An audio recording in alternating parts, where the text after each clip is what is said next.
Hello guys, tayo ngayon sa airport, sa departure area. No? Paalala natin sa mga OFW na uuwi ngayon, lalabas ng bansa, yung mga requirements natin, syempre, unang-una yung ticket, yung passport mo, yung visa, yung e-travel. Yan mga kailangan para ka makalabas sa Saudi Arabia.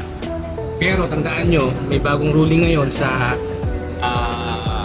exit visa na kung ang ikama mo is less than 30 days ay hindi ka mai-issuehan ng exit visa.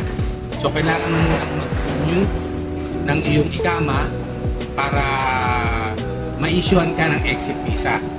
At kung ikaw naman merong ikama, kung kailan yung lapse or end ng ikama mo, yun din ang last day mo dito sa Saudi Arabia. So, halimbawa, meron kang 60 days na ng ikama mo. So, kung dati, after ka ma-issue ng exit visa, meron pang 60 days para mapag-stay sa Saudi Arabia. Ngayon po, sa bagong lumabas ng ruling ng Saudi, kung kailan ang last day ng ikama mo, yun na ang last day mo sa Saudi Arabia.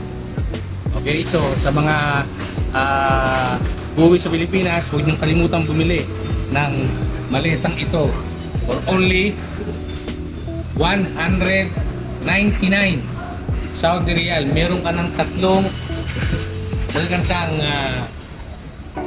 maleta, no, na pwede mong dalhin pag uwi mo, pagsakay sa aeroplano.